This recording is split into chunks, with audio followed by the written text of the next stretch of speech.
Je descends comme ça.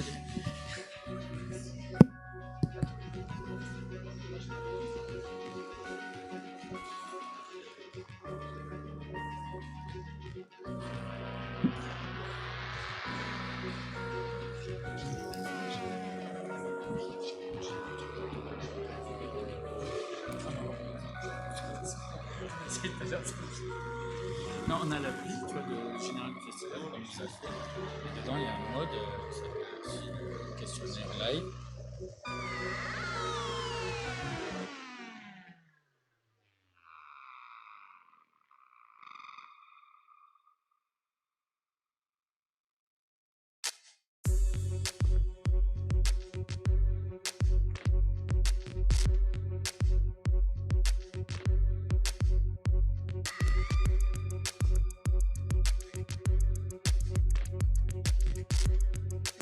Bonsoir, merci d'être avec nous pour ce dernier temps de la journée.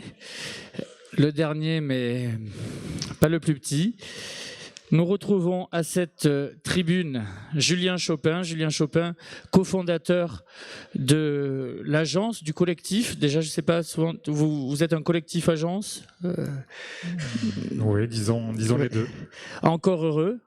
Encore heureux, donc ça c'est un nom qui est toujours intéressant quand on le manie comme ça, on est là, tiens je travaille avec Encore heureux, et ça a dû alimenter pas mal de lignes. Encore heureux, c'est un des collectifs, une des agences qui aujourd'hui, à titre personnel, m'a le plus influencé sur la conception de ce festival Métropolisme, de par sa vision circulaire des choses, sur ce rapport à l'écologie évidemment.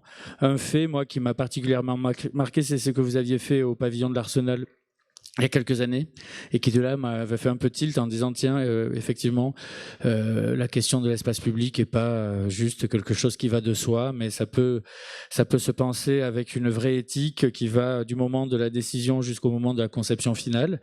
Et c'est un peu ce qui finalement préside tout votre travail, qui finalement est très singulier dès l'endroit de la concertation, de l'implication du citoyen jusqu'à la relation au commanditaire. Et ça m'intéressait que tu puisses aujourd'hui conclure cette journée sur la question, la journée était sur la question de l'urbanisme réversible, ou comment construire une ville réversible dans ses usages et anticiper les usages de demain.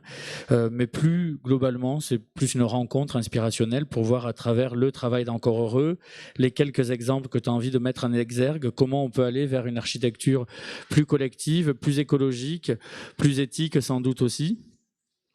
Et pour la petite histoire, Julien, Nicolas Delon et autres associés, enfin vous avez Sébastien Aymar et Sébastien Aymar. Vous avez quand même co-dirigé, co-curaté la dernière biennale, le pavillon français de la Biennale d'architecture de Venise, et en mettant justement en avant uniquement des projets qui s'inscrivaient dans la dimension collective, souvent dans la dimension réhabilitation de lieux, des lieux sur lesquels vous avez pour la plupart travaillé, mais pas que. Et forcément, ces lieux-là, on parle de la ferme du bonheur, de voilà, pas mal d'autres lieux, font partie évidemment des inspirations qui ont fait que cette altropisme est née. Et donc, quand on partage cette communauté de référence et d'envie, voilà, c'est intéressant d'y donner la parole. Donc, je te laisse seul face à cette foule en délire, parce que là, on ne les tient plus depuis tout à l'heure. C'est incroyable. Donc, je te laisse. Merci Vincent. Alors tu as fait un excellent teaser parce qu'effectivement je vais vous raconter à la fois l'expérience fondatrice dont tu as parlé, qui est ce travail qu'on a mené qui s'appelait Matière grise au pavillon de l'Arsenal, cette exposition. Je vais vous raconter les suites qu'est-ce que ça a donné pour notre pratique, pour la pour les gens qui s'intéressent à ces questions-là, commencer à déplacer certaines lignes. Et puis après, je vous raconterai aussi l'expérience de Venise, et en considérant que c'est un peu ces deux moments un peu forts dans nos 5 dernières années, on va dire, sachant que ça fait 20 ans qu'on travaille, et comment aussi Venise a pu et un sujet de travail aujourd'hui avec l'exposition qu'on avait intitulée Lieu infini. Pour présenter rapidement Encore Heureux, donc on a démarré avec Nicolas Delon, mon associé, il y a tous les deux en sortant de l'école d'architecture. Maintenant, on est une trentaine, donc 20 ans après, donc ça a grandi. Certains disent qu'on grossit, nous on espère grandir. Mais voilà, on revendique une posture généraliste de ce métier. Ça, c'est extrêmement important. On considère qu'on n'a pas envie de se laisser enfermer dans une spécialité programmatique, dans un champ disciplinaire. On fait souvent cette analogie avec la médecine, en considérant qu'il y a des médecins généralistes. Pourquoi il n'y aurait pas des architectes généralistes, et en considérant que, bien sûr, on ne sait pas tout faire, mais on cherche à maintenir cette curiosité qui fait qu'on arrive à s'intéresser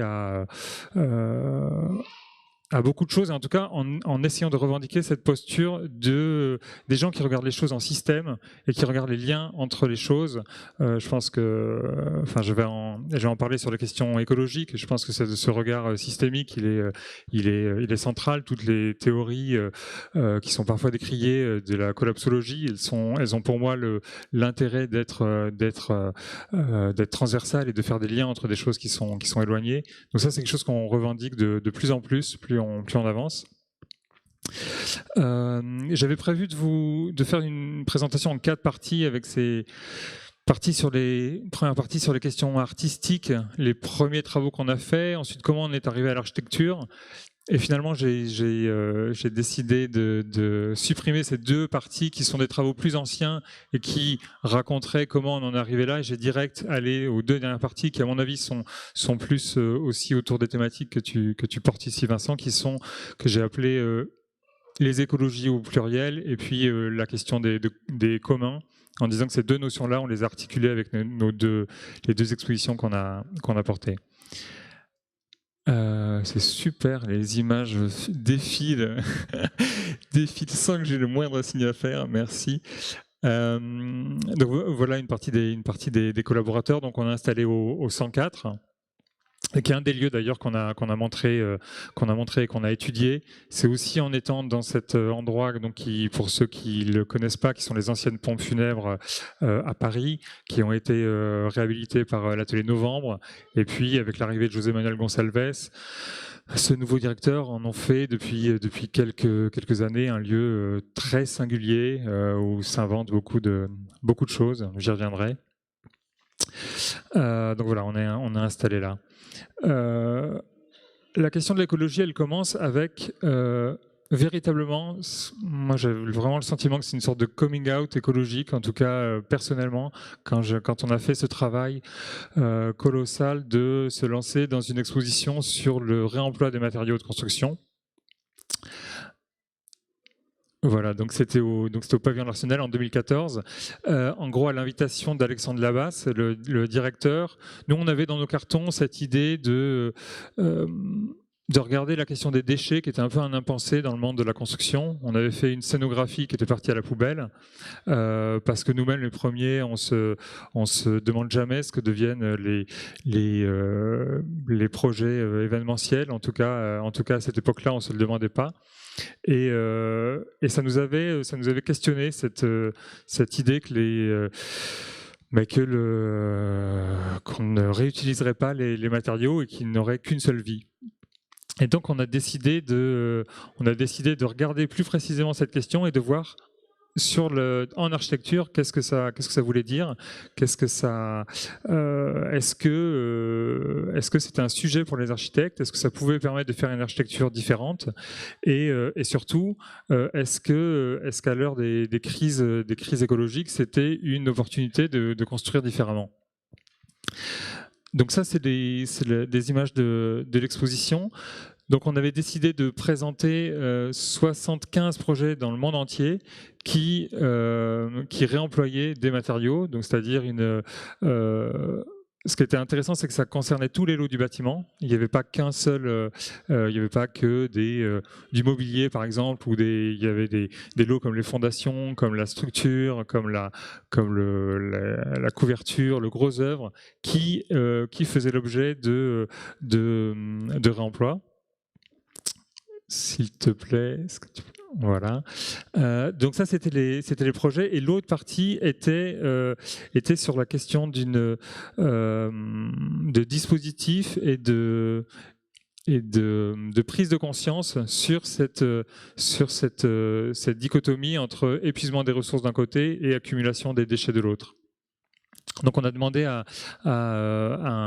Bonfrit, qui est un dessinateur avec lequel on a continué à travailler par la suite, d'essayer de simplifier et de symboliser des notions qu'on avait traversées, et notamment cette courbe qui pour nous représente l'idée de la crise de la matière.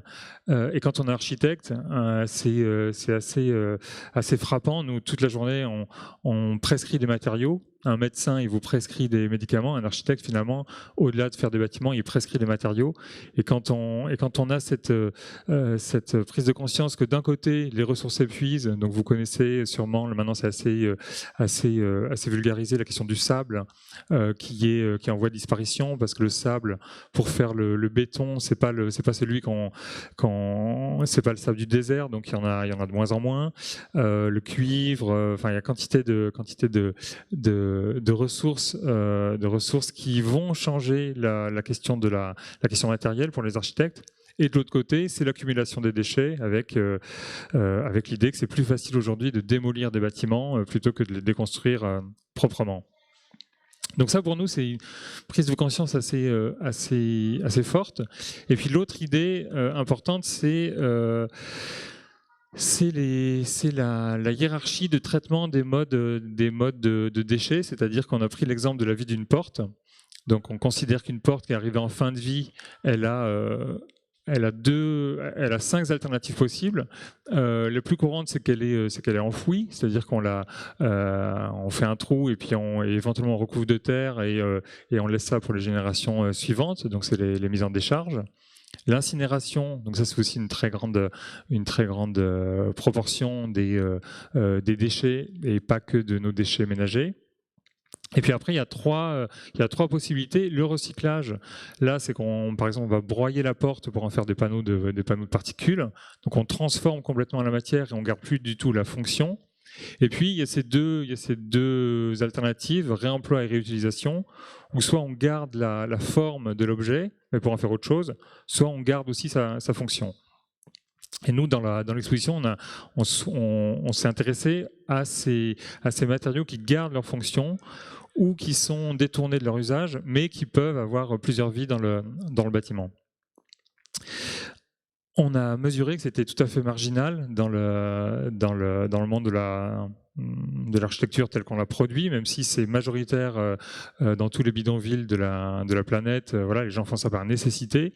Nous, on cherchait à le faire de façon choisie et de façon parce qu'on avait encore la chance de pas le subir complètement.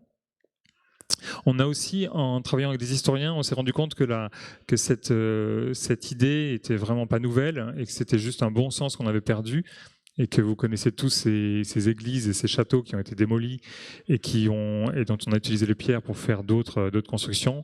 Donc c'est ce qu'on a appelé la parenthèse historique. C'est-à-dire qu'on a toujours déconstruit nos bâtiments pour reconstruire, et c'est que depuis, on va dire, l'énergie très bon marché, le fait qu'on puisse faire venir du granit de Chine qui est moins cher que du granit breton, ce genre d'aberration qui fait qu'aujourd'hui, c'est plus facile de démolir et puis de reconstruire tout neuf.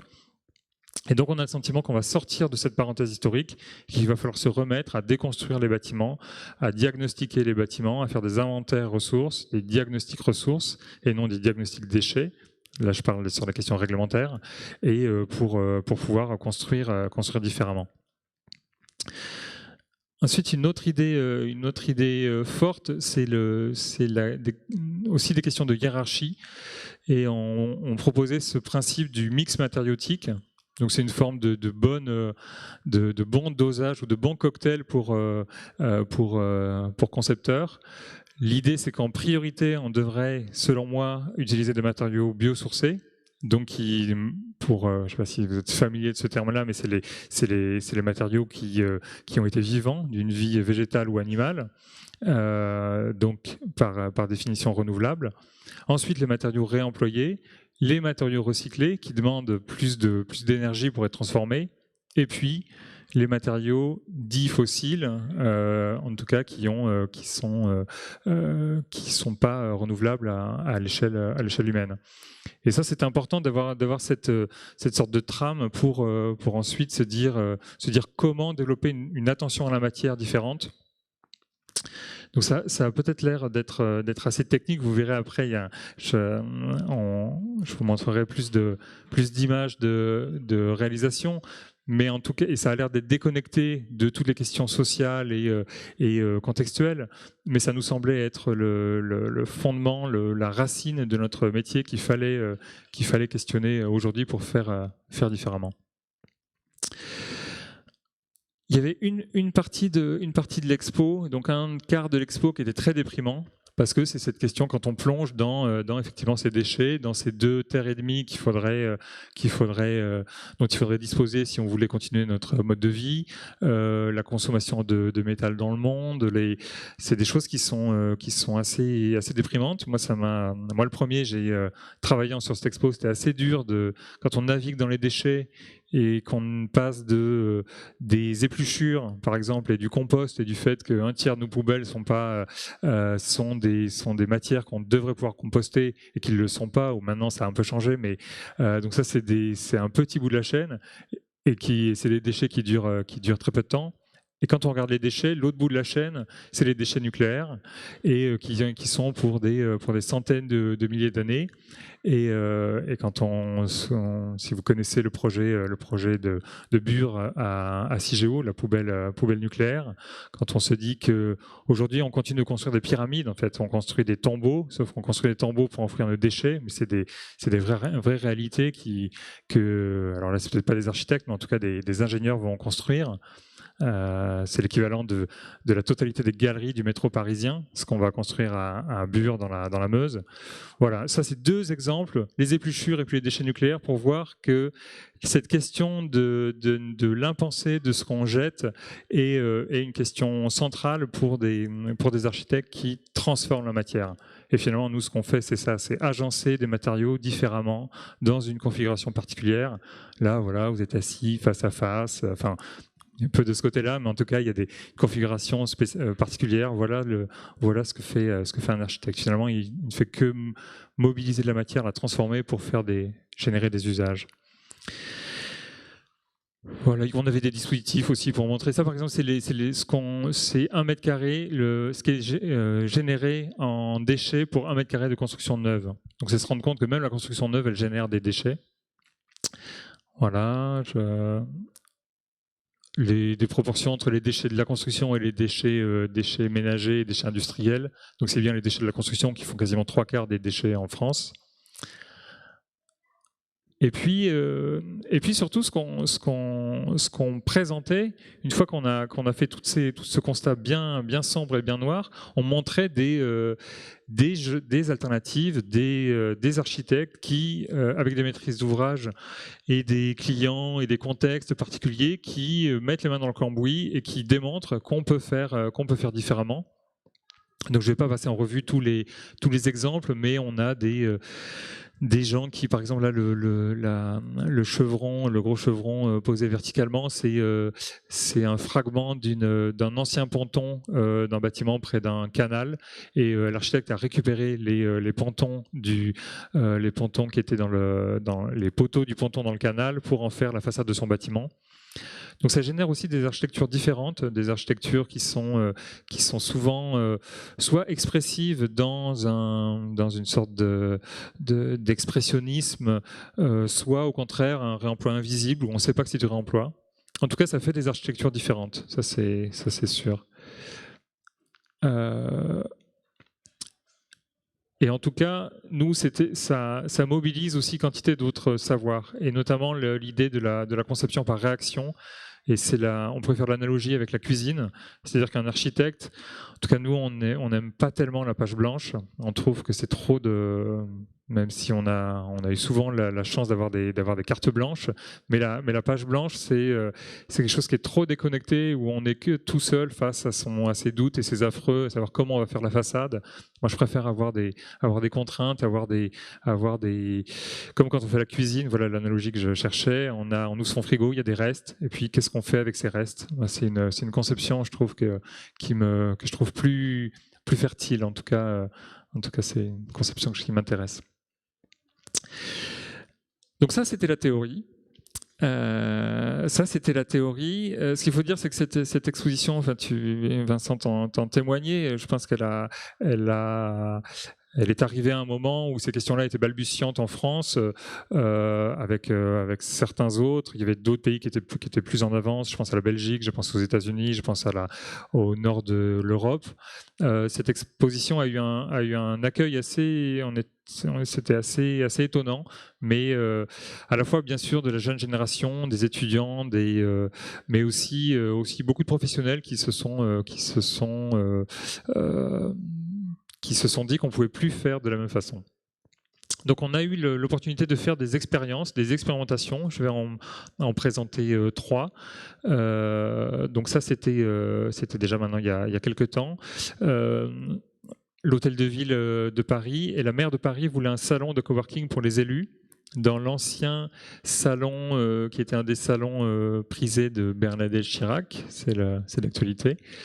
Et il était resté un peu dans son jus, et la maire de Paris voulait voulait le relooker, alors comme d'habitude avec très peu d'argent, très peu de temps et une ambition très grande. Donc toujours cette équation un peu insoluble, mais et pour résoudre cette équation, on a travaillé avec 2 choses. On a regardé les ressources de la ville, les ressources humaines et les ressources matérielles. Les ressources matérielles, c'était les encombrants. Donc on a été plongé dans les déchetteries de la ville et on a fait une collecte de ces chaises. Donc ça, c'est 1 mois de chaises jetées par les Parisiens.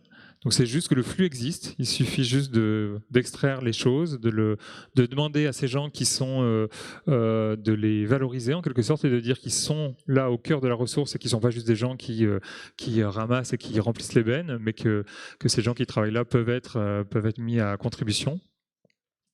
Et puis travailler avec les ressources internes de la ville, où dans les sous-sols de l'hôtel de ville, il y a des ateliers de fabrication et de transformation. Donc là, on a réparé ces chaises, on les a repeintes. Et puis voilà, faire un travail très simple qui est une couleur qui homogénéise et qui met en valeur les formes et les designs différents. Donc là, on se posait plus la question de savoir est-ce que cette chaise était belle ou pas, mais pris dans un ensemble, elles avaient toutes leur singularité. Et puis, pareil, récupérer des fragments de mobilier qu'on a utilisé pour faire une table, une grande table au centre de l'espace. Donc c'était donc là voilà, c'est l'équipe avec laquelle on a travaillé. Ça c'est quelque chose qui est important aussi, regarder que les ressources matérielles, elles ont souvent une incidence avec les ressources humaines qui les mobilisent. Quand on fait venir de la matière dont on connaît pas la provenance, il y a de grandes chances qu'on sache pas qui la met en œuvre. C'est souvent assez proche. Alors nous, on pense qu'il faut faire attention aussi à ceux qui, bien sûr, mettent en œuvre la matière. On s'est aussi autorisé quand même à dessiner des éléments neufs, donc ces luminaires ont été dessinés. Voilà, il ne s'agit pas de faire que de la récup, les choses peuvent être dessinées et pensées.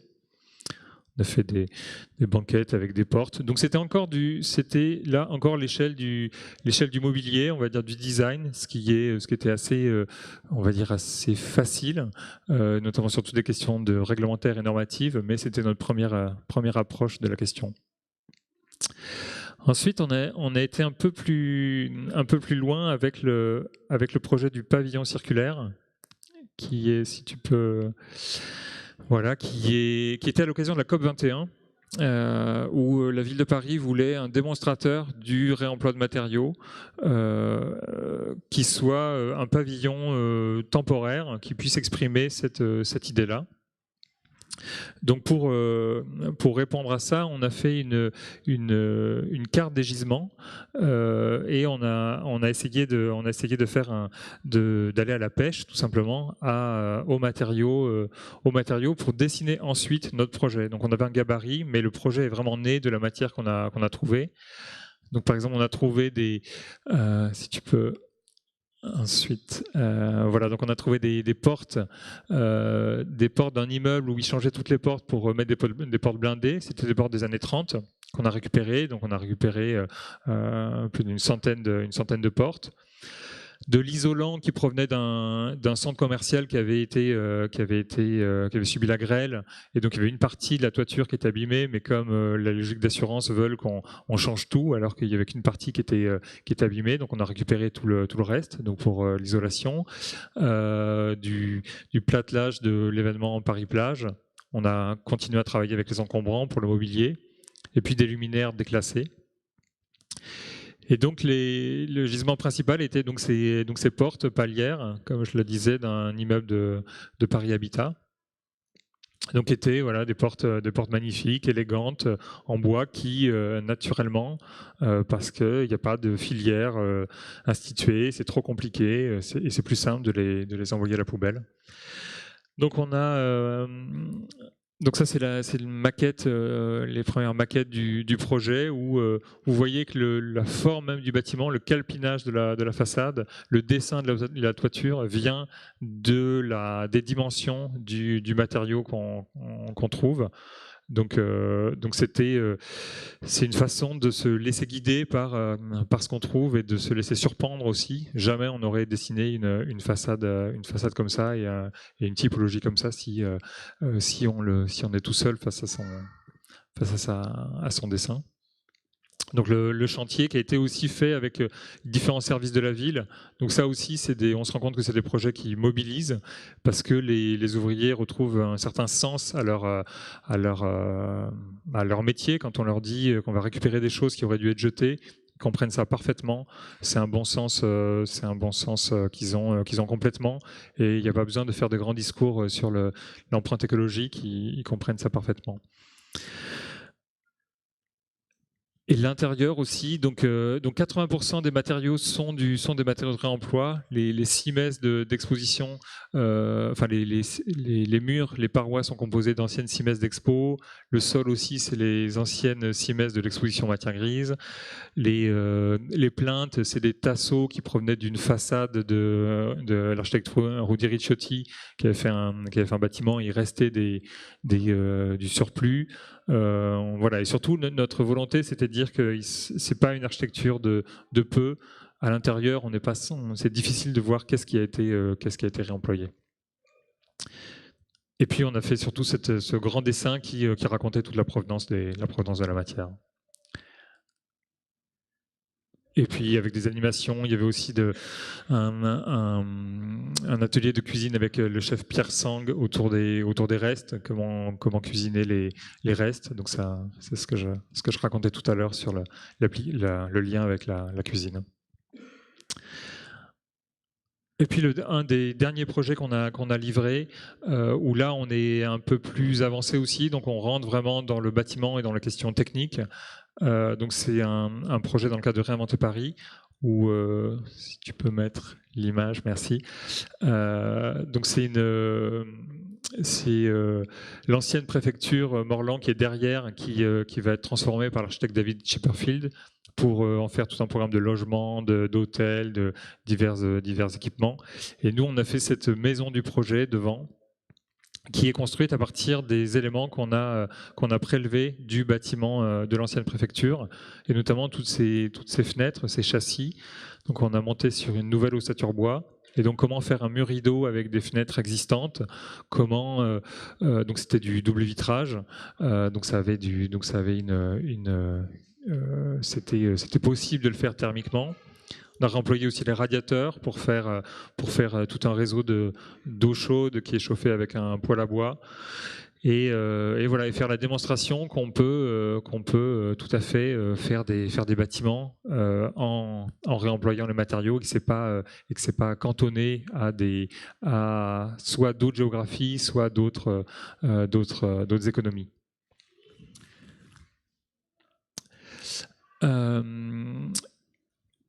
Et sur cette question d'écologie au sens large, une fois qu'on a plongé dans le monde des déchets, enfin moi c'est comme ça que je suis rentré dans ces questions-là.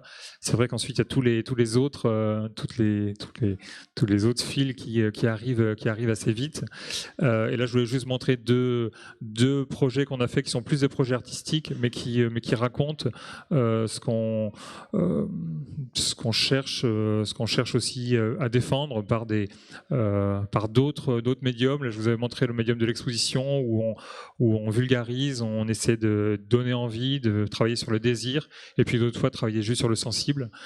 Donc là, c'était une installation qu'on a fait pour la Nuit Blanche, qui était aussi en 2015, sur la question de l'extinction des espèces, quelque chose qui est maintenant bien connu et documenté. Il y a le GIEC de la biodiversité, qui est l'IPBES. Et nous, on a proposé de faire une grande enseigne lumineuse pour la Nuit Blanche qui soit constituée de gyrophares et qui soit une sorte de message comme ça lumineux qui tourne pendant la nuit et qui nous rappelle à cette chose qui est quand même un horizon assez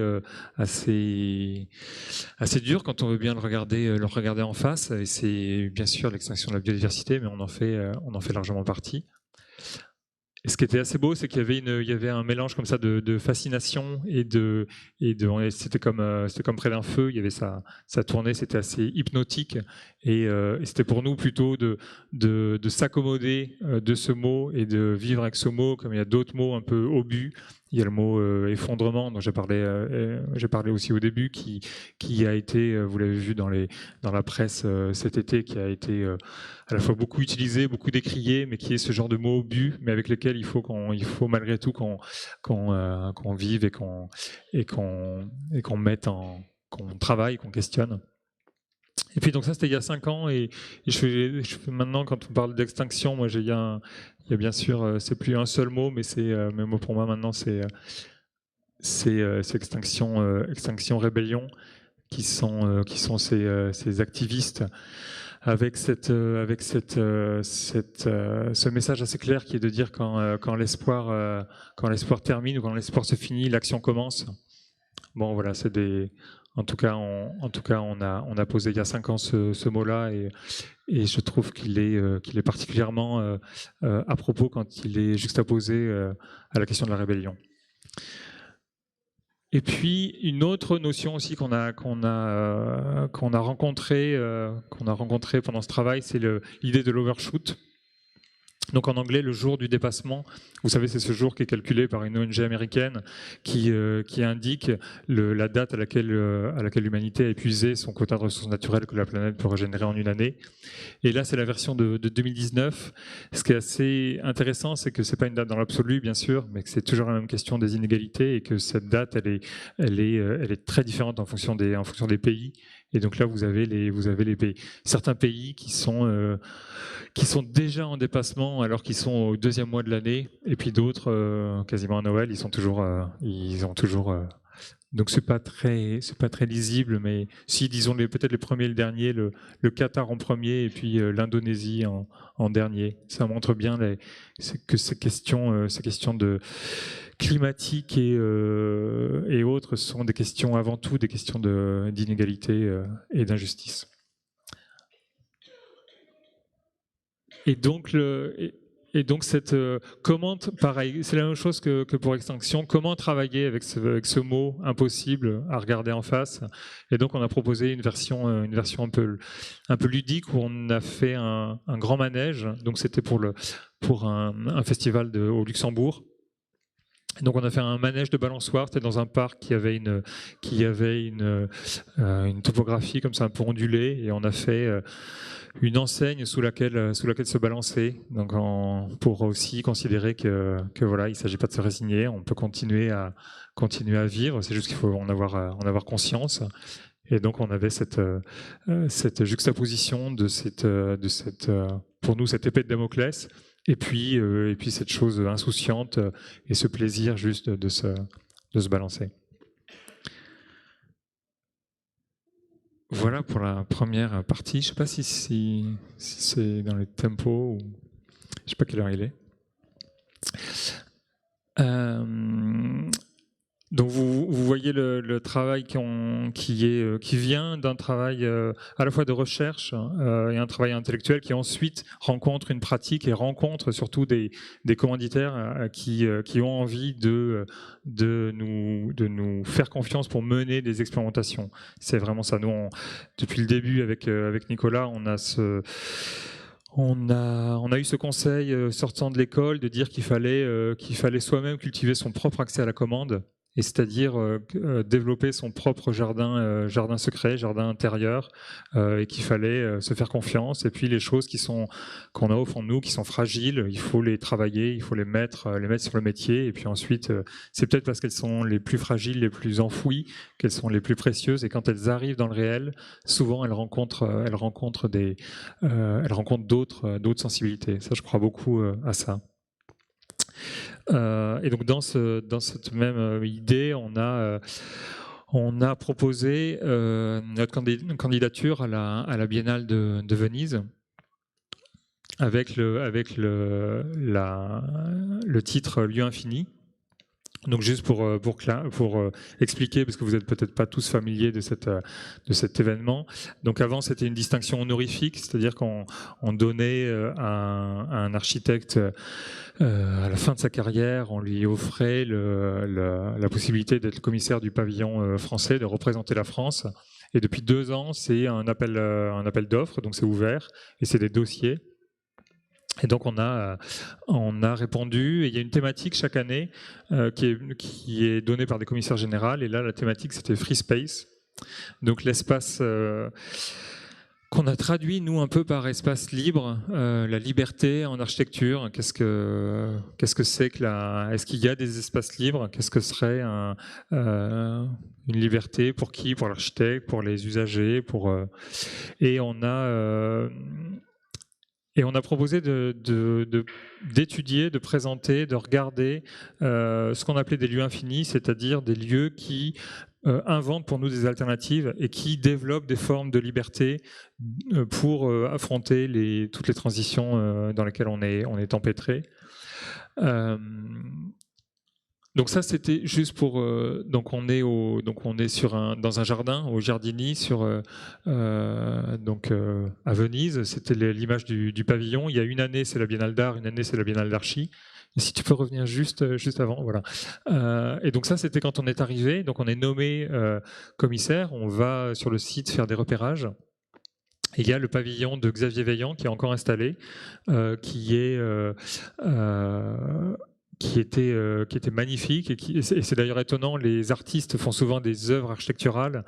Je ne sais pas si les architectes font des œuvres artistiques, mais en tout cas, là, Xavier Veillant a proposé un studio de musique, exactement, le studio Venezia. Voilà, merci. Donc c'est pas un musicien, mais apparemment c'est un très grand mélomane, et il a construit cette sorte d'œuvre d'art totale, tout en bois, comme le Merzbow de Kurt Schwitters, sorte de caverne comme ça, où il invitait des musiciens de tout registre, de tous horizons, à venir jouer dans son studio, et surtout enregistrer. Donc c'était une vraie pièce fonctionnelle. Et donc il y a une évidence, une fois que je vous ai raconté tout ça sur la matière, que quand on arrive là et qu'on sait que c'est difficile de travailler à Venise, d'importer de la matière, voilà, le projet est là. Donc ça, c'était assez chouette d'avoir cette discussion avec Xavier Veillant, qui a assez bien compris qu'il s'agissait de garder que la matière, et que lui, sa seule demande, c'était bien sûr, on reconnaisse pas des fragments de sa pièce. Donc on a tout déposé, stocké, inventorié, mesuré. C'est le tas que vous avez déjà vu tout à l'heure. Et puis on décide de faire cette exposition à partir de cette matière-là, et de construire quasiment la totalité de la scénographie avec ça. Donc c'est la maquette du pavillon, qui a quatre grandes pièces. Et donc j'ai dit qu'on a proposé de montrer des espaces et des lieux où, selon nous, s'inventent des alternatives. Donc on en a choisi 10 en France. Il y avait des lieux très connus, comme la Friche La Belle de Mai à Marseille, des lieux historiques, des lieux fondateurs, qui ont même fondé le mouvement autour du rapport L'Extrait sur les nouveaux territoires de l'art, qui est, je pense qu'aussi tu disais que cet endroit-là, c'est peut-être Matière Grise a pu, et ce qu'on a pu faire a pu influencer ça. Je pense que nous, on a été très influencés par ce qui s'est fait à l'époque, au début des années 90-2000, sur ces friches réinvesties par des artistes, et ce réseau. Voilà, donc on a regardé des lieux comme ça. On a regardé aussi des lieux très nouveaux et aussi un peu hybrides, comme le 104, qui est un lieu très institutionnel, très subventionné, mais qui, je vais y revenir, mais qui invente vraiment des choses.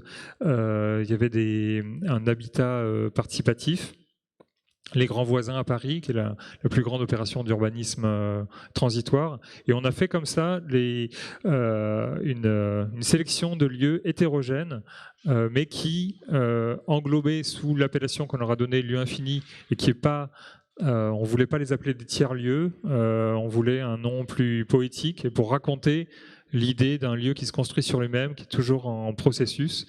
Et ça nous semblait central aussi de ces lieux qui inventent des choses. C'est des lieux qui se changent en permanence, et qui ont cette souplesse. Et là, si le sujet de la journée, c'était la réversibilité, je pense que elle est bien à cet endroit-là. Merci. Ou juste avant, donc vous voyez la façade du pavillon, avec cette signalétique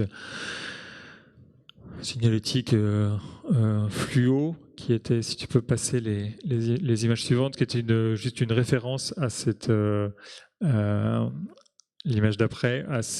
On vient, nous, du sud-ouest avec Nicolas, et on a cet amour de cette signalétique populaire, des lotos et voilà. Et donc on avait envie de rendre hommage à ces lieux-là. Donc les lieux qu'on a présentés dans l'exposition, je vais dire très rapidement ce qui me semble fondamental dans chacun, ou ce que je retire, et pourquoi on a voulu les présenter. Je ne vais pas montrer beaucoup d'images, il y a juste une image, un dessin et une image par lieu. Donc la ferme du bonheur, t'en parlais. Donc Roger Després, qui depuis 25 ans maintenant, je crois, cette sorte d'artiste paysan, poète, qui s'est inventé une ferme à 2 pas des tours de la Défense, à Nanterre, et qui a créé un îlot de résistance où il investit une friche qu'il prend d'autorité, selon ses termes, pour construire en pierre sèche, pour planter, pour dépolluer, pour faire un travail de fond qui fait qu'aujourd'hui tout le monde a les mots agriculture urbaine sur les lèvres, mais finalement c'est AgroParisTech qui va regarder chez lui dans sa friche, parce qu'il y a peu de gens aussi je dirais arrachés, ou en tout cas aussi volontaires et aussi tenaces, qui font vraiment les choses, qui ont des animaux dans des urbanités denses. Et donc c'est le lieu où il y a eu la première AMAP d'Île-de-France. Donc ça, pour moi, c'est aussi des choses importantes. Ça veut dire que des lieux comme ça, qui sont très à la marge, finalement, c'est là que gèrent les alternatives. Et aujourd'hui, tout le monde a des... C'est devenu très courant d'avoir une AMAP, et finalement, elle est née dans des endroits comme ça, très très à la marge. Donc c'est ça.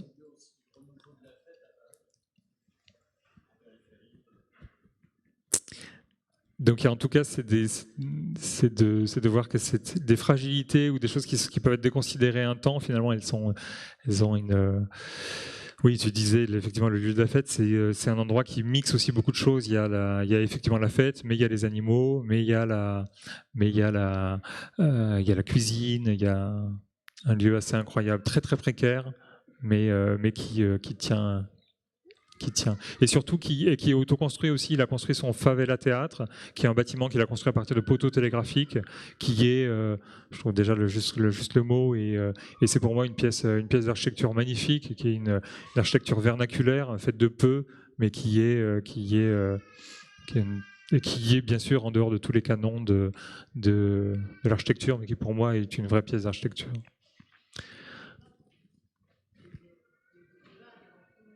Ouais. Quantité j'ai en mémoire Gilles Clément qui soutient, qui a un fervent soutien de longue date, et qui est venu raconter toute sa théorie de l'alternative ambiante là-bas. Si je fais si longtemps sur chaque lieu, on va pas y arriver. La convention, là juste, c'est un habitat participatif dans le Gers, et c'est des amis à nous. Donc c'est important aussi que ces lieux-là, c'était à chaque fois des lieux qu'on avait rencontrés et qui nous avaient touchés dans notre âme d'architecte. C'était pas c'était juste qu'on avait croisé ces routes et qu'elles nous avaient frappés, et on voulait les mettre ensemble. La convention, l'histoire, elle est belle. C'est juste que c'est en plein centre-ville d'Auch, un bâtiment patrimonial, un ancien couvent, et qui sort de la propriété, qui sort de la spéculation foncière, parce que les promoteurs ne peuvent pas faire un parking, parce qu'il y a la ville haute, la ville basse, c'est trop compliqué d'y accéder, et donc il perd quasiment les 2/3 de sa valeur. Et c'est grâce à ça que des habitants se mettent ensemble à 20 ou même à plus, à 40, et arrivent à aménager l'endroit avec 2 équipes d'architectes, à faire de l'autoconstruction, et puis à pouvoir habiter en centre-ville sans voiture à moindre frais. Donc c'est pareil, rien de très nouveau. L'habitat participatif, et autogéré, ça fait très longtemps que ça existe, mais ça nous semblait être au bon endroit pour parler de la question de la spéculation immobilière qui nous repousse des villes. L'hôtel Pasteur à Rennes, ça c'est un bâtiment dans lequel on est engagé, parce qu'on fait la maîtrise d'œuvre du projet. Il a été initié au départ par Patrick Bouchin, qui est une figure tutélaire pour nous, qui nous a bien sûr beaucoup influencé, et qui est comme ça a été impliqué de près ou de loin dans beaucoup des lieux qu'on a pu présenter. Et là, il a proposé l'idée de l'université foraine, c'est-à-dire c'est une ancienne faculté dentaire qui est délaissée pour un temps dans la ville, inoccupée. Quantité de projets se font avec la mairie, de projets aussi magnifiques les uns que les autres, un musée des sciences, un campus, chacun y va de son projet à plusieurs millions, et bien sûr les projets se font pas et le bâtiment reste inoccupé. Et l'intelligence de Patrick Bouchin, c'est de proposer à la maire de dire on implante une permanence. Donc il y a une architecte en permanence sur le site qui ouvre le bâtiment, et on en fait un hôtel à projet, et n'importe qui peut venir occuper le bâtiment, faire des activités. Et ce qui est assez beau, c'est que c'est pas que des activités culturelles ou artistiques. Il y a des pompiers qui sont venus faire de l'entraînement. Il y a des podologues qui sont venus faire des parcours sensibles. Il y a des gars qui font comment on appelle ça, les gars des yamakasi, les gars qui sautent.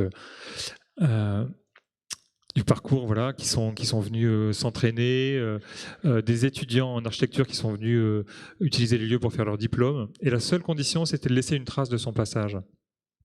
Alors qu'habituellement, dans ces lieux-là, la règle serait plutôt de dire, voilà, vous venez, mais par contre, voilà, merci de remettre l'endroit dans l'état où vous l'avez trouvé. Et là, c'est l'inverse. Ce qui fait que ça aussi, c'est des gestes très simples, mais qui font que les choses se sédimentent et qu'il y a voilà, la trace du passage est aussi, enfin voilà. Accompagne la vie du lieu et accompagne les murs eux-mêmes. Et donc, ce qui est, juste pour finir, ce qui est intéressant là, c'est que maintenant la maire n'a pas voulu pérenniser la totalité du bâtiment pour un hôtel à projet, mais elle a inscrit le programme d'une école dans le lieu. Et donc là, nous on fait le projet qui fait cohabiter une école, donc avec 2 cours d'école et avec toutes les contraintes d'une école, et puis dans les étages cet hôtel à projet qui reste indéterminé. Donc là aussi, pour moi, c'est des intelligences nouvelles qui sont à l'œuvre, où on n'est plus uniquement dans le squat, on est dans des choses plus négociées, plus subtiles, finalement plus pragmatiques, qui rendent les choses possibles. Et je suis sûr qu'il va y avoir des croisements assez dingues entre ce qui se joue autour de l'éducation en bas et puis ce qui se joue autour de l'émancipation en haut. Les grands voisins. Difficile de résumer. Je pense que ça a été, vous avez sûrement, si vous êtes ici, c'est que vous êtes sensible quand même à tous ces lieux, donc vous avez sûrement entendu parler de cette histoire qui est quand même qui est très belle, parce que pour moi, et je l'ai découvert assez tardivement, mais je pense qu'elle est possible par 2 choses. Elle est possible par une intuition politique, et il faut le saluer quand c'est le cas. Et puis une foi de ces, je sais pas comment les appeler, donc Plateau Urbain et Yes We Camp, qui sont les 2 des 3 structures qui ont rendu possible l'endroit. Donc l'intuition politique, c'est Martin Hirsch qui, donc c'est l'ancien hôpital Saint-Vincent-de-Paul à Paris, et quand l'hôpital s'en va, c'est le moment aussi où il y a des hivers qui s'annoncent rigoureux, et qu'il y a des questions de problématiques d'hébergement d'urgence. Et Martin Hirsch propose à Aurore, une association qui fait de l'hébergement d'urgence, le site pour faire de l'hébergement. Donc ça, c'est le premier choix politique qui est assez fort et courageux. Et la deuxième intuition, c'est la mère du 14e, Karine Petit, qui met entre guillemets dans les pattes d'Aurore à la fois Plateau Urbain, qui vont pouvoir, qui sont des urbanistes et qui vont pouvoir louer à bas prix les locaux pour on va dire la classe créative précaire, pour faire court. Et puis Yes We Camp, qui sont ces architectes qui cherchent à construire des lieux différents et qui ont fait leur expérience à Marseille. Et donc en mettant ces trois structures ensemble, ça fait des étincelles, et ça fait un lieu où les uns et les autres sont dans une émulation qui fait que le public vient voir cet endroit incroyable où à la fois il y a des créatifs qui font quantité de choses improbables. Il y a des gens en très grande fragilité. Tout ça dans un site ouvert et magnifique en plein Paris. Donc il y a une sorte d'alchimie qui se fait. Le site est gigantesque. C'est peut-être ça qui fait que c'est incroyable. Mais en tout cas, la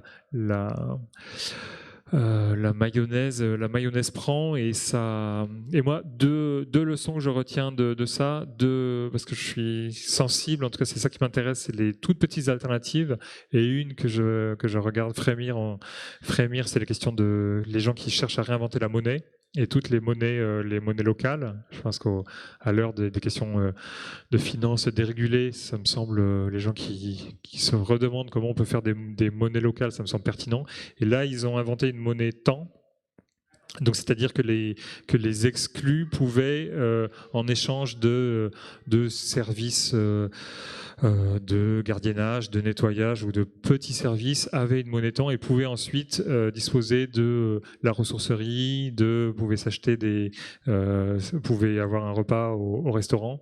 Et donc là, ce qui est intéressant, c'est que c'est dans cette grande enceinte, il y a une place pour une économie informelle qui est encadrée, qui est accompagnée, mais qui est possible et qui permet de brouiller les cartes des exclus, des inclus. Et là, on est dans quelque chose qui est un peu plus fin et subtil. Et ça, cette alternative-là, elle naît dans ce genre d'endroit.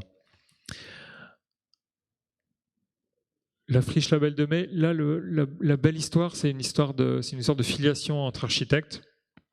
Trois architectes. Donc en gros, si je fais court, au risque de caricaturer, mais ça commence par par quelque chose qui est presque un squat, qui est autorisé par un adjoint à la culture qui est assez éclairé et qui tolère que cette ancienne fabrique d'allumettes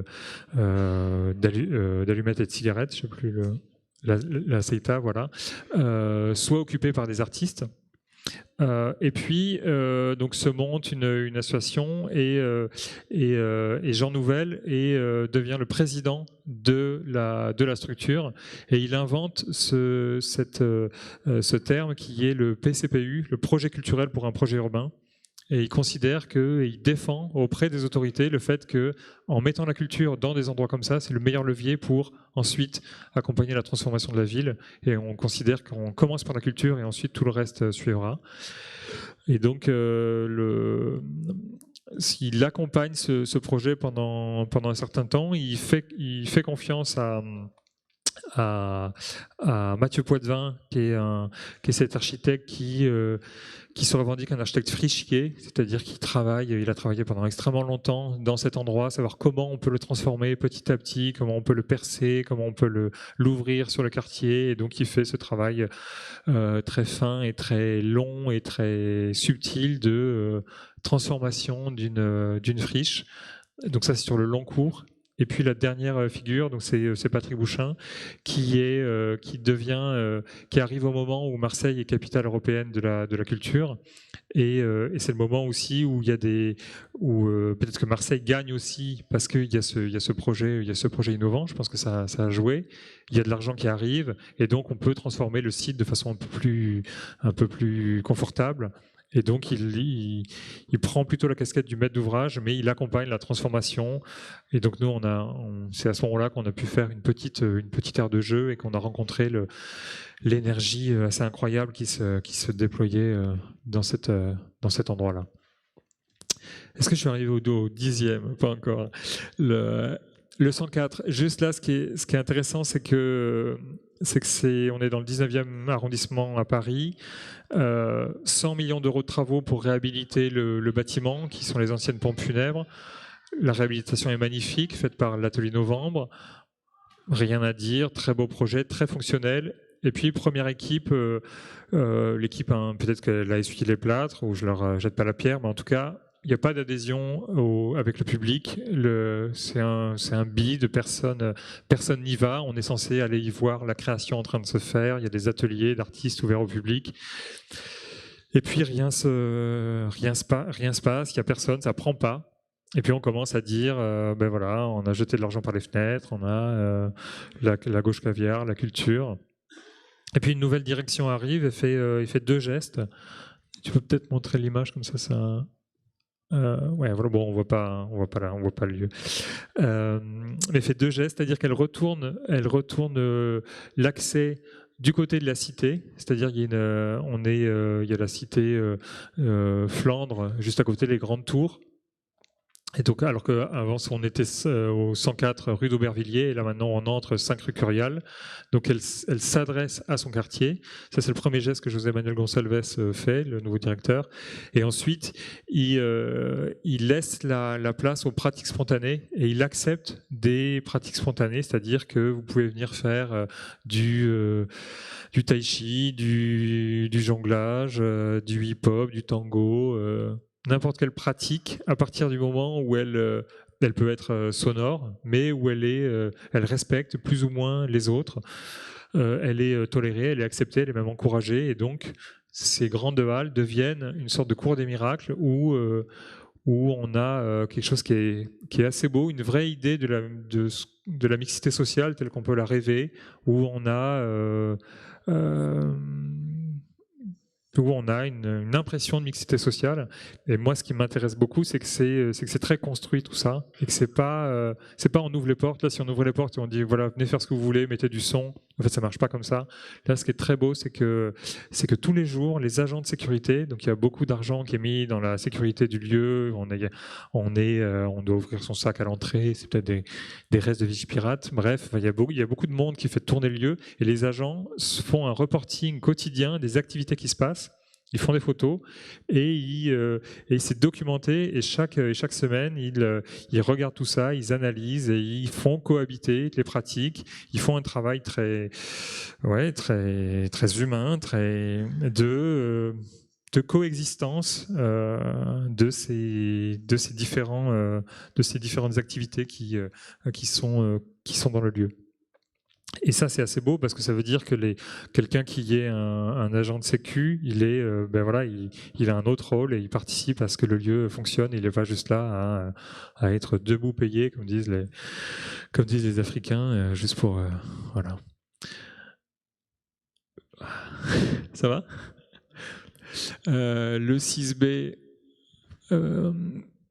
Un ancien, donc on est à Saint-Denis, un ancien bâtiment qui est. Donc vous voyez, là, je parle pas beaucoup d'architecture, même s'il faut dire que la plupart de ces bâtiments, ce qu'on a voulu montrer, c'est que souvent c'était des bâtiments magnifiques, assez incroyables, qui ont des potentialités, qui ont de l'espace, qui ont de la hauteur sous plafond, qui sont généreux, C'est aussi pour ça que ces projets naissent dans ces endroits. C'est aussi, bien sûr, ça tient à la qualité de l'architecture. Ça, c'était la trame sous-jacente de notre propos. Mais en tout cas, ce qu'on a voulu regarder, c'était tout ce qui s'inventait et qui faisait qu'un lieu fonctionne. Et je parlais du 104 tout à l'heure, on a jeté les architectes avec l'eau du bain quand le lieu ne marchait pas. Maintenant que le lieu marche, on se dit, ah oui, les architectes ont fait une belle réhabilitation. Donc c'est aussi pour déconnecter, pour se dire que voilà, l'architecte, il fait une part du boulot, mais tous les gens qui activent le lieu et qui développent l'attention aux usages sont pour moi ce qui fait qu'un lieu fonctionne. Et c'était pour ça que le sous-titre de notre exposition, c'était « Construire des bâtiments ou des lieux ». Et on avait le sentiment qu'il fallait déplacer le curseur et aujourd'hui peut-être regarder à comment on construit des lieux, qu'est-ce qui construit vraiment un lieu, et que la construction d'un lieu, c'est pas uniquement l'architecture d'un lieu. 6B, juste dire rapidement, ce qui est intéressant, c'est que c'est plein d'ateliers d'artistes et autres. Et ce qui est intéressant, c'est que c'est un bâtiment qui aurait dû être démoli et rasé dans l'écoquartier à venir.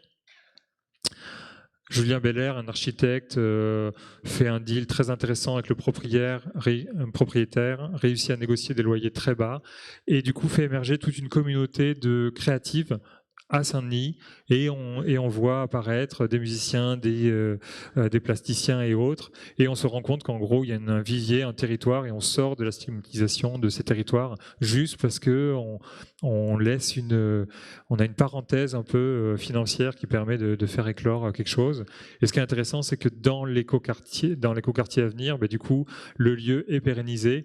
Et alors que si on avait fait de façon classique, on aurait rasé le bâtiment, éventuellement on l'aurait gardé en demandant aux architectes de le réhabiliter, en leur donnant un beau programme d'un bâtiment culturel qui aurait dû être connecté au public, et on aurait fait descendre le projet d'en haut, alors que là, ce qui est intéressant, c'est que le projet vient de son territoire et du coup est extrêmement stable, même s'il est précaire. Tripostal, je vais passer vite. Encore des projets des projets intéressants où il y a des liens entre hébergement d'urgence et puis projet culturel. Et ça c'est pour moi c'est aussi une nouvelle époque de ces friches où on n'est plus uniquement dans la friche artistique et culturelle, mais elle recoupe les questions sociales, et c'est justement parce qu'elle se frotte aux questions sociales qu'elle devient plus pertinente. Ça va, j'ai 5 minutes. Alors, allez, passe. Voilà, on passe. Et je finis juste. Ah oui, je suis très très loin. Vas-y, on passe. Donc c'était l'exposition. Non, si juste on montrait des cabinets de curiosité pour raconter ces lieux à travers des objets, à travers des usages. Voilà, on voulait, c'était une exposition d'architecture, mais on montrait que ce qui se passe dans ces lieux. C'était ça le cœur de l'expo. Voilà, des maquettes avec des vidéos pour montrer les usages aussi qui se passaient dans les lieux. Tu peux faire un défilé accéléré. La parole des gens aussi. On a fait un catalogue qui recoupe toutes ces... Et on a fait quelque chose qui nous a... Voilà, juste arrête-toi là-dessus, merci. On a fait juste quelque chose qui nous a surpris beaucoup, c'est qu'on a proposé aux visiteurs de nous donner des lieux dans le monde, considérant que la Biennale, c'était un temps où il y avait le monde entier qui était là. Et finalement, ça a énormément marché. Et donc là, on a récupéré 8000 fiches qu'on est en train d'analyser et qu'on va exposer à Lyon. On va exposer les... Et donc, sur ces 8000 fiches, il y a du déchet, il y a des choses, mais en tout cas, on a réussi avec la participation du public de trouver beaucoup d'autres expériences similaires dans le monde entier. Ça, c'est aussi une tendance à l'œuvre. Et puis peut-être que je peux m'arrêter là parce que j'ai encore des choses à vous dire, mais je préférais vous écouter. Merci.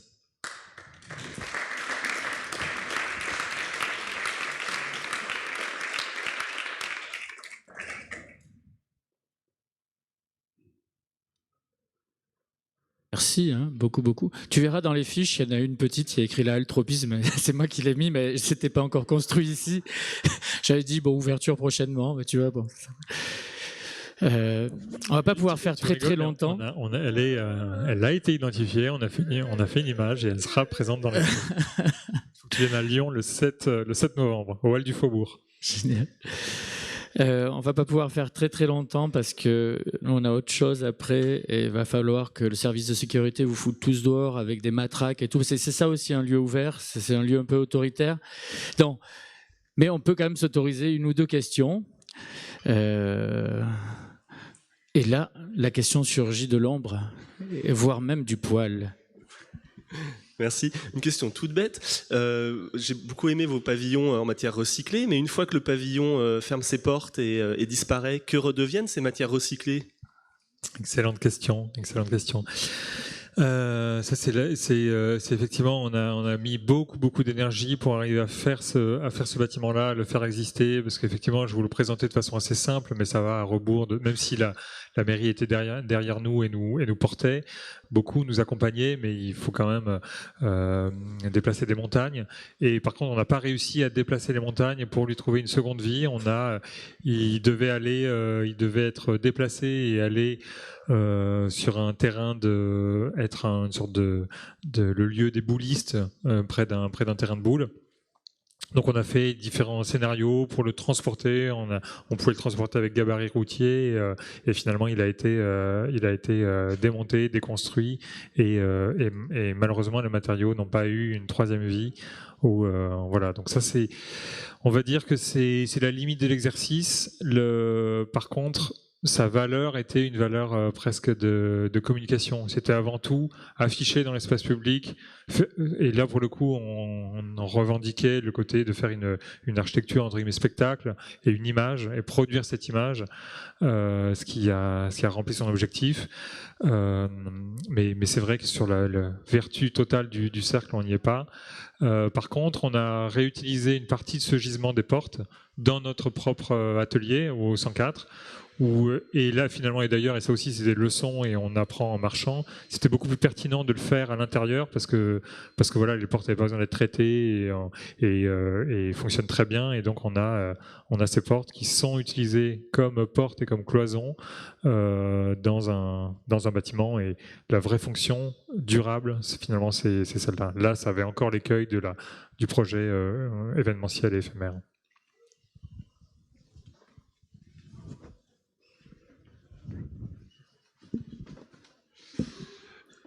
Bonsoir.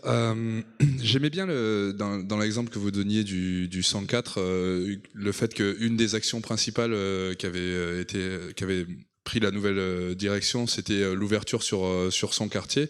Ici, à la Halle, on n'est pas sans constater la couleur de peau des personnes présentes ici. On a un gros problème qui est lié à l'histoire de l'EAI, qui a vraiment enclavé toute cette partie-là, et avec le mur de l'enceinte qu'il y a tout autour, où du coup, c'est vraiment un problème pour s'ouvrir à ce quartier. Est-ce que du coup, j'imagine que vous avez déjà parlé de ça avec Vincent, mais des idées pour arriver à justement casser un peu ces délimitations que le mur d'enceinte aujourd'hui nous donne? Faut trouver des bons architectes. C'est une question un peu piège parce qu'on n'en a pas du tout parlé, et on n'a pas encore eu le temps de faire le tour du propriétaire. Mais... Non, c'est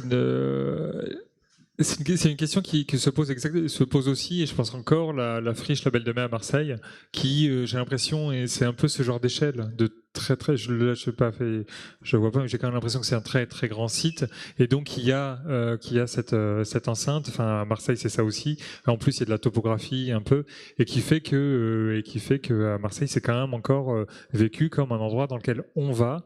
Et c'est pas alors que ça tient vraiment à la configuration des lieux. Donc j'ai pas de recette magique encore là immédiatement, mais et à contrario, le 104, le bâtiment est vraiment beau. C'est ces bâtiments du 19e siècle, un peu fast, où un service public là de pompes funèbres était vraiment construit avec les moyens, et donc le projet va d'une rue à l'autre. C'est un bâtiment qui fait toute la profondeur de l'îlot et qui alterne bâtiment, cours, halle, cours, bâtiment.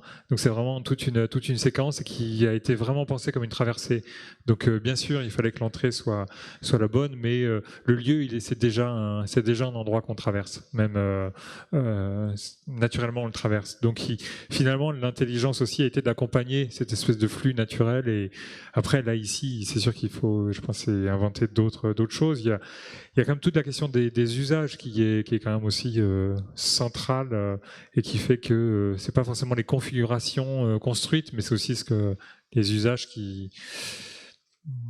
Après, j'ai pas de recette miracle, mais c'est une vraie question, comment on arrive à cette histoire de mixité, et aussi de ne pas générer un entre-soi qui est aussi une critique qu'on fait facilement à ce genre d'endroit. Mais j'ai l'impression qu'aujourd'hui, cette question-là est en train de changer. On a changé un peu d'époque, à mon avis.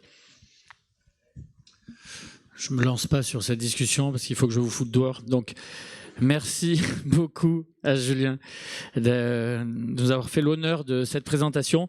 C'est en guise de conclusion de cette première journée. Pour moi, c'est très très important. Ça fait la synthèse entre de là où on vient et là où on veut aller. Et quand on a des gens qui ont un temps d'avance, ça fait gagner du temps. Demain, deuxième journée consacrée plus à la ville sensible, à ces notions de ville sensible, ville inclusive, avec aussi de très beaux panélistes. On aura les amis de Coloco, de Bellastock, Cyril Anap, qui est vraiment un architecte de l'urgence, qui a été sur les camps de Saintes, au-dessous de Calais.